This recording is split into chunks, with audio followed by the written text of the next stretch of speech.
seems to me they had it right in the 30s, when they used to make some very good films. And they absolutely understood that the brains behind the entire thing was the writer, that the energy, creative energy, was the producer, and if he had a brother-in-law who could deport himself reasonably, then he became the director. The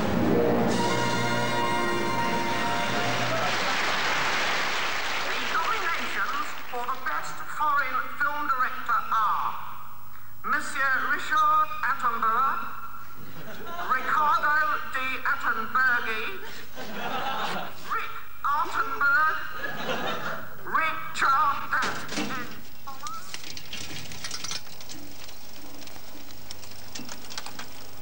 One of the greatest myths in film is the auteur theory invented by the French in the 50s. The myth was that film was principally the work of one person, namely the director. And this myth was rather perpetuated by critics and, of course, the vanities and egos of us directors.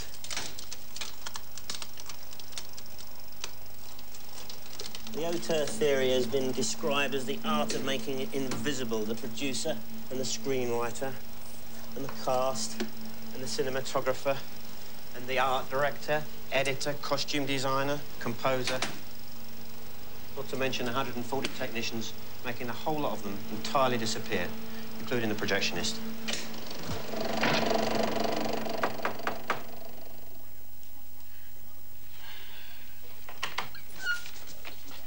Coco. Hi. Bonjour. You made it. Come on in. Am I early? Oh, don't be silly. Let me take your coat. Where's the crew? You're looking at him. Francois Lafitte must have total control of the creative product. Like, Got It. Jean-Luc Got It. Did you ever hear that guy? French? Ah, oui, comme ça, like me. Did you ever see any of his pictures? Oh, sure. Oh, well, then you know what I'm talking about. Yeah. You see, I belong sort of to the auteur school of filmmaking. It's like the, it's like the Mediterranean approach, you know what I mean? Can I get you a beer? No, thanks. I'm okay. Well, it might relax you a little bit. No, it's all right. I just have a lot on my mind. Oh, I understand. Et vous, Coco, et vous? What? Come here. Oh. That's it. I want you to sit right here, and we're gonna do a lovely close-up of that très jolie, beautiful face. I get a little nervous at first with cold readings, but then I'm all right. Well, don't worry about that, because we're gonna get to the dialogue later, okay? So, you like art movies, huh, Coco? Oh, Antonioni and those people? Sure. I mean, it beats watching Laverne and Shirley, right? Oh, Coco, you don't know what you're doing to my lens. Oh, jeez, you know. You have a natural rapport with the camera, you know that? It's unbelievable. I mean, you know, some performers can make love to the camera. I mean, Garbo did. Monroe did. So could you. Yeah? Oh, yeah. Could you take your top off, please? Fortunately, these days, the auteur theory is about as fashionable as a pair of flared jeans. Another Frenchman, the late Francois Truffaut, rather ungenerously suggested that British cinema was a contradiction in terms. Well, as Gore Vidal said, the French do have an incredible capacity for getting things wrong. Because whatever else we've been lacking in film, they've been short of a few directors.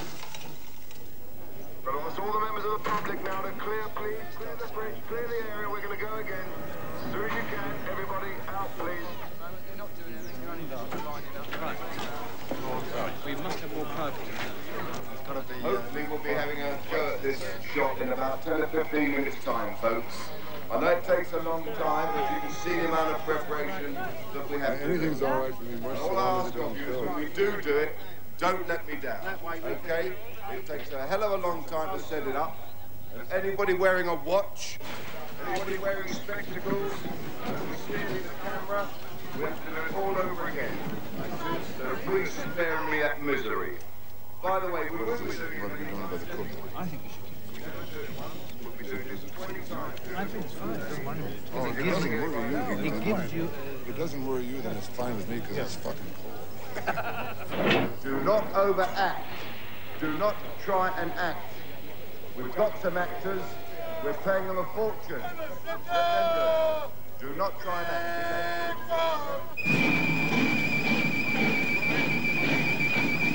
In March of last year, when we filmed on the Revolution set in King's Lynn, There was a sense of heady optimism amongst the filmmakers, rather similar to the way the British troops must have felt when they marched into New York in 1776.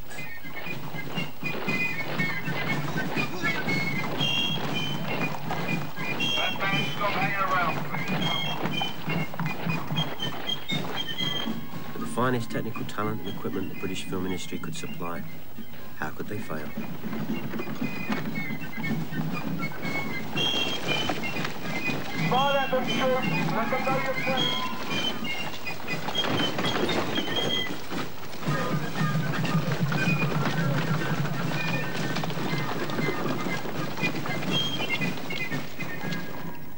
Okay, fellas, I'm just going to let you run out of shot and crash into the corner and cut, because it's too awkward there, right? Where you are now, you just... Cork, all you want you to do is crash into the corner and stay there, and Billy is on top of you. At the very end. That's the end of the shot. Cut. Because I'm going to let you... No, I'm going to let you go out of camera. Okay? I've only done 4 films. I wasn't trained to train actors, to direct actors. I one day got a production course, was given a PA, an empty office, and a casting book, and said, OK, mate, get on with it. And I was staring at the directory of actors, and I had to feel my way, as you had to feel your way, into the process of how you go about that. Therefore, I think I learned something every film I make. Directors with cinematic width are born and not made. I think it's to do with the eyesight that you're born with, the visions that you have, the dreams that you have. In my dreams, nothing holds me down. Everything's out and away. There's nothing in my life to keep me here anymore. I wish I could die and be born again as a bird.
Background action, background, go! The last possible minute, all right?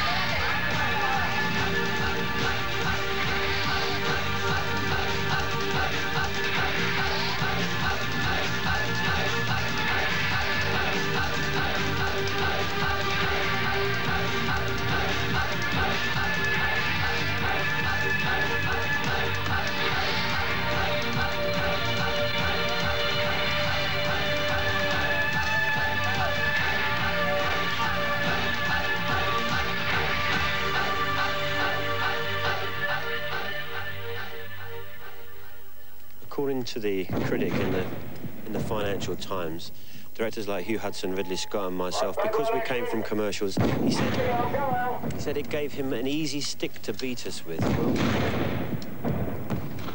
I don't think they beat us hard enough because we're still making the movies.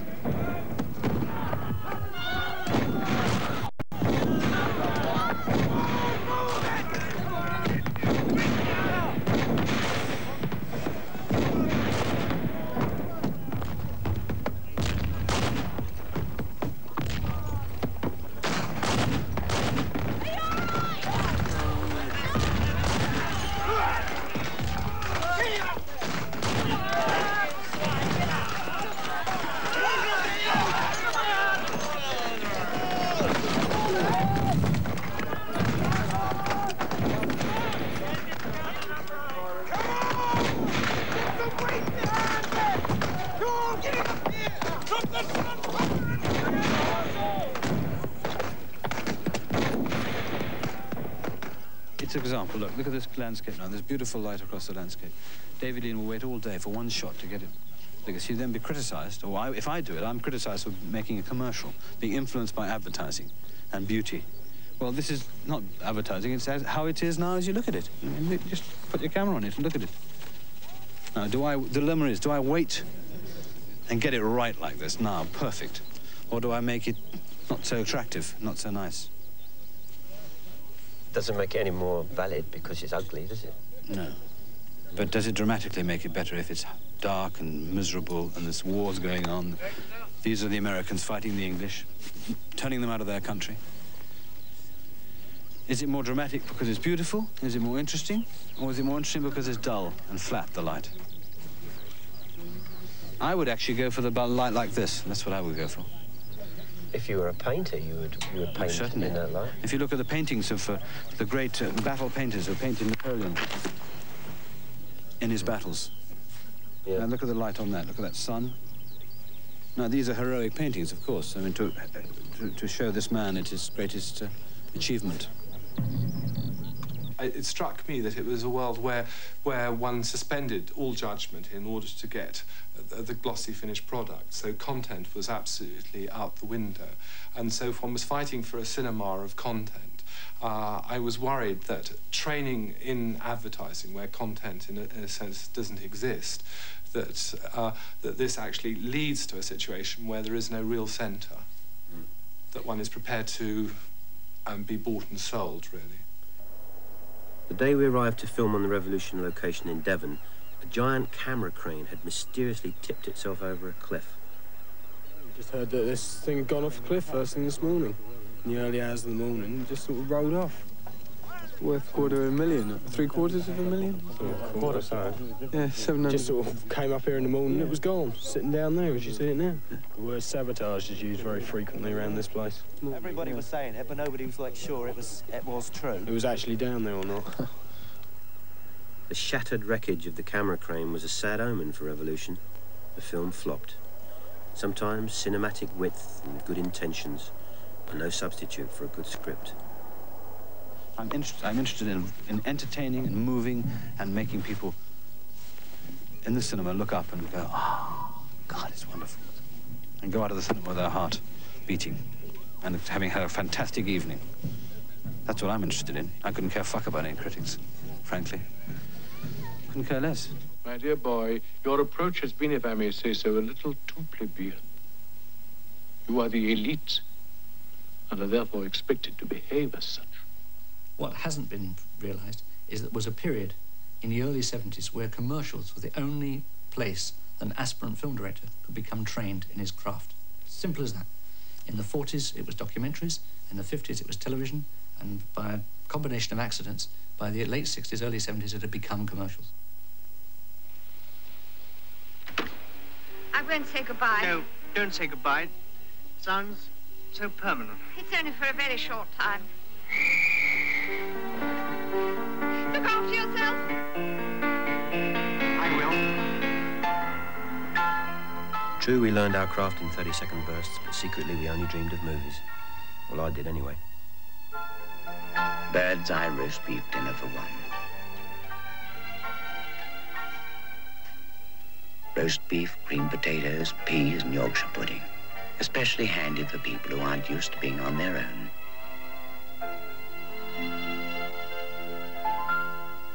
Horrible.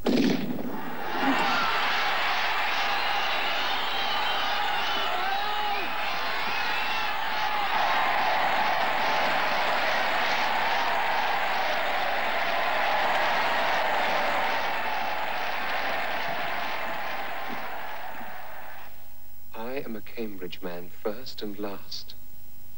I am an Englishman first and last. What I have achieved, what I intend to achieve is for my family, my university, and my country. And I bitterly resent your suggesting otherwise. This country, beautiful country, one of the best. Nationalism is the word that we use when we're self-conscious of our identity. But I don't think that anyone starts to make a film thinking that he's going to make a film that will assist the feeling of national identity in the country. suffered from that for so damn long, you know, ever since cinema was invented. I mean, it's had to be British this or British that, and I think that's a terrible, it's a burden, really. Nationalism has really been a burden to British cinema.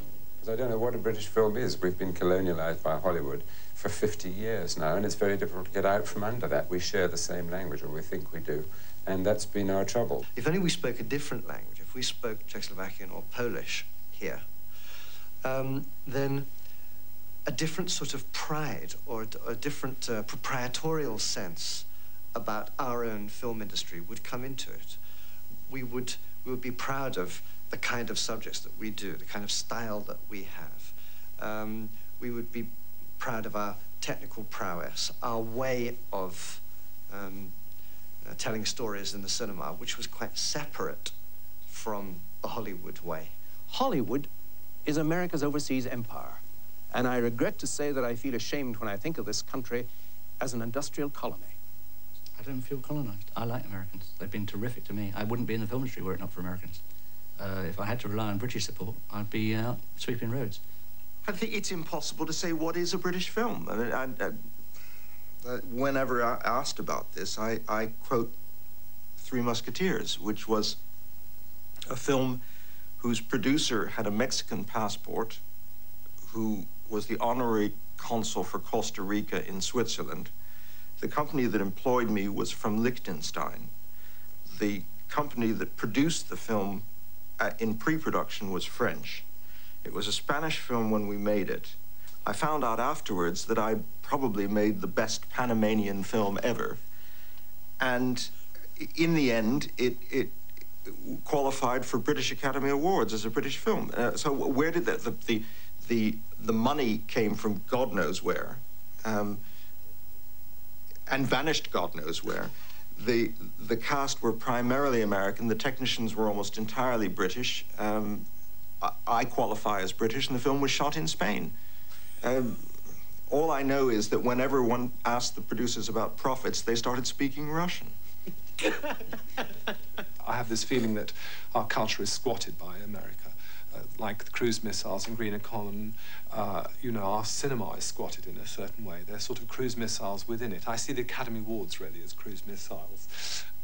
Personally, I'd like us to sort of stand up and shout about the British cinema, that also the British cinema didn't win the Academy Awards, which is as good as the British cinema that perhaps did. Happily, an Oscar is not something that Derek Jarman will ever have to worry about. So I'm amazed that he bothered to discuss it.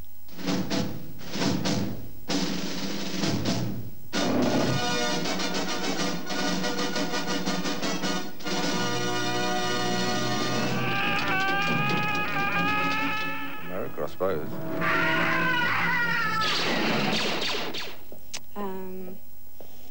America. That must be American, must it? Must be America. Do you reckon? Well, America, I'd think, yeah. Spain. They nearly always make them in Spain, don't they? Europe.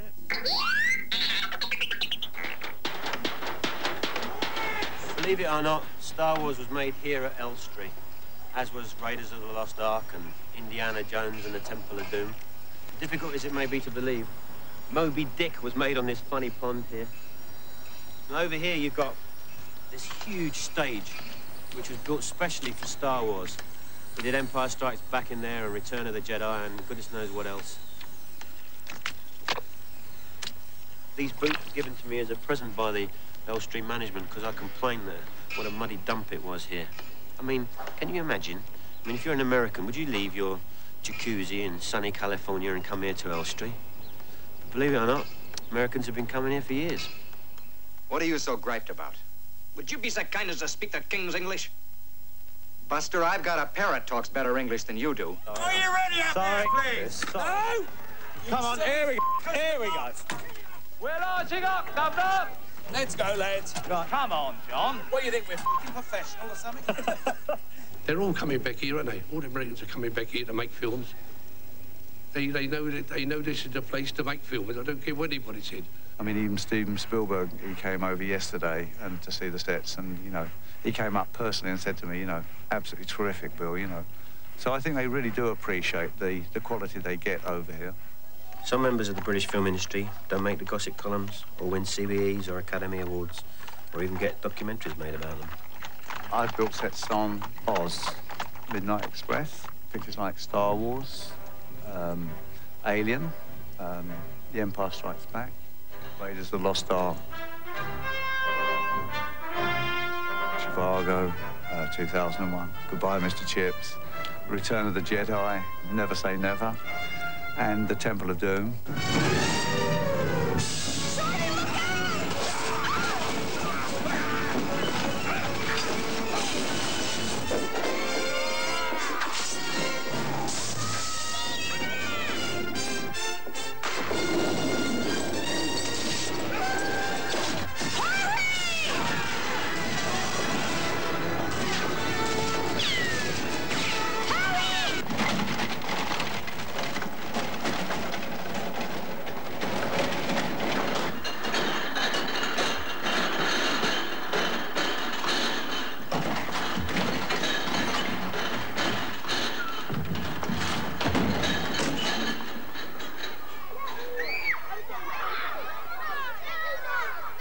This playground is the place where I first got a taste of the megalomania of being a film director.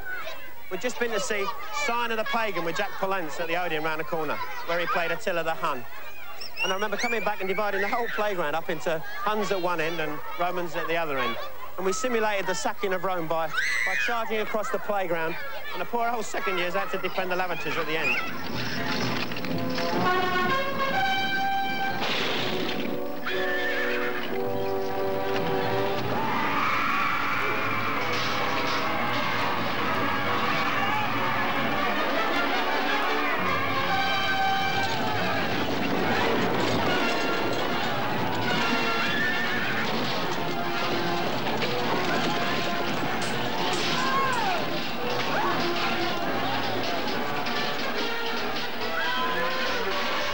Careful, don't hurt one another. Pretend, pretend. All right, Romans, go easy on the Huns.